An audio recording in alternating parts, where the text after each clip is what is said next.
Hello friends, welcome back to my YouTube channel HSC study point वाईएसके।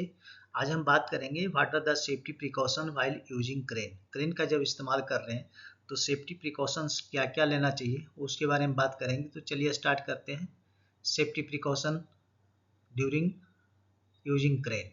तो first precaution है do not perform lifting operation if wind velocity is more than 25 kilometre. अगर wind की velocity 25 kilometre से अधिक है तो उस case में क्रेन का ऑपरेशन नहीं करना चाहिए।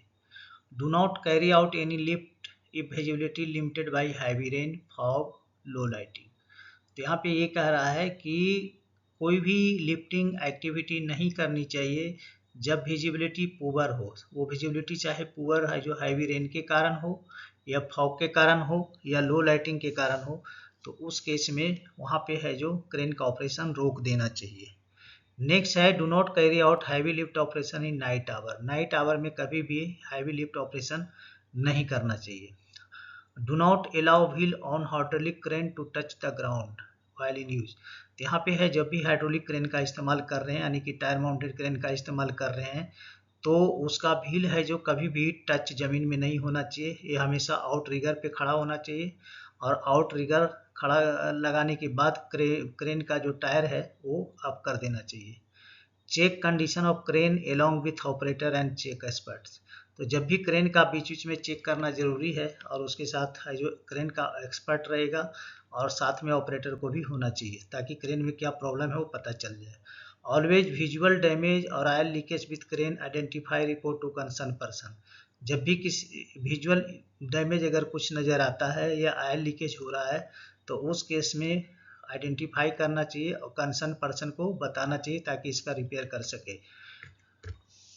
Check the load chart, supplier instruction manual, crane load chart, test certificate, daily checklist, ये सारे चीज़ चेक करने हैं। लोड चार्ट को चेक करना है, सप्लायर इंस्ट्रक्शन मैनुअल क्या बोल रहा है उसके बारे में जानकारी होनी चाहिए, क्रेन लोड चार्ट को चेक करना चाहिए, टेस्ट सर्टिफिकेट उसका है कि नहीं है, डेली चेकलिस्ट भर रहा है कि नहीं, मेंटेनेंस हिस्ट्री को मेंटेन करना चाहिए, क्रेन पीरियोडिकल इंस्पेक्शन हो रहा है कि नहीं, एंड टेस्टिंग रिपोर्ट, उसका टेस्टिंग रिपोर्ट को ये सारी चीज़ को रखना चाहिए अपने पास और चेक करना चाहिए। Do not use mobile crane for transport of load and long distance. तो मोबाइल क्रेन का कभी भी ट्रांसपोर्टेशन के लिए इस्तेमाल नहीं करना चाहिए लॉन्ग डिस्टेंस के लिए। फॉर शॉर्ट टाइम में अगर क्या है अगर करना ही है तो शॉर्ट डिस्टेंस में ट्रांसपोर्ट कर सकते हैं लेकिन विद इन साइट और with in plant for, but उसके साथ गाइड रोप होना चाहिए। Lower the load slowly, do not allow free fall of load. जब भी कोई लोड को डाउन करना है तो उसको स्लो स्लो करना है, फ्री फॉल नहीं छोड़ना है। The mobile crane shall be fitted with horn. Mobile crane में क्या क्या होना चाहिए? हॉर्न होना चाहिए, रिवर्स हॉर्न होना चाहिए, हेडलाइट होना चाहिए, साइड लैंप होना चाहिए, रियर एंड स्पॉट लाइट होना चाहिए, फ्लैशिंग इंडिकेटर उसमें होना चाहिए। चलिए नेक्स्ट देखते हैं। Refuelling should not be done while the engine is running. Engine अगर रनिंग कंडीशन में है तो उस केस में रिफ्यूलिंग नहीं करना चाहिए यानी कि उसके अंदर ईंधन नहीं डालना चाहिए। नेक्स्ट है maximum 3 metre distance should be kept nearest overhead power line. अगर वहाँ पे कोई ओवरहेड पावर लाइन है तो वहाँ पे कम से कम 3 मीटर का डिस्टेंस मेंटेन करना जरूरी है।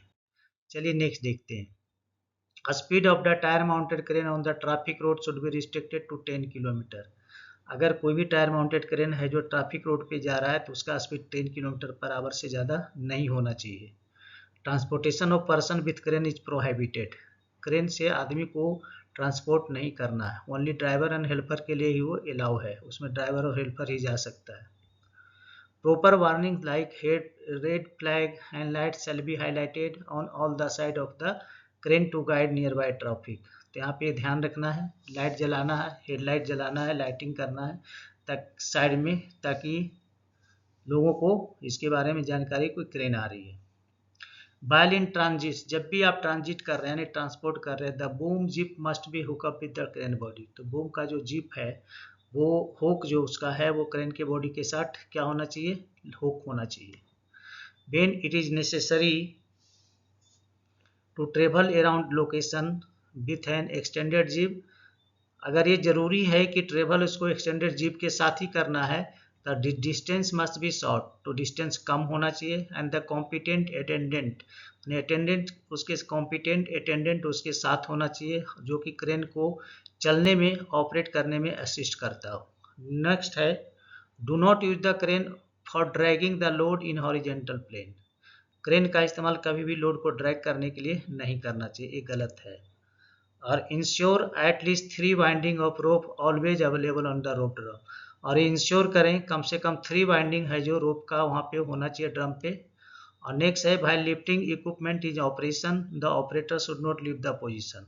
अगर लिफ्टिंग इक्विपमेंट अगर ऑपरेशन में है, रनिंग कंडीशन में है, तो उस केस में ऑपरेटर को कभी भी अपना पोजीशन नहीं छोड़ना चाहिए। नेक्स्ट है when parking crane always use the brake. जब भी क्रेन को पार्क कर रहे हैं तो यहाँ पे एक ब्रेक का ऑलवेज इस्तेमाल करना चाहिए।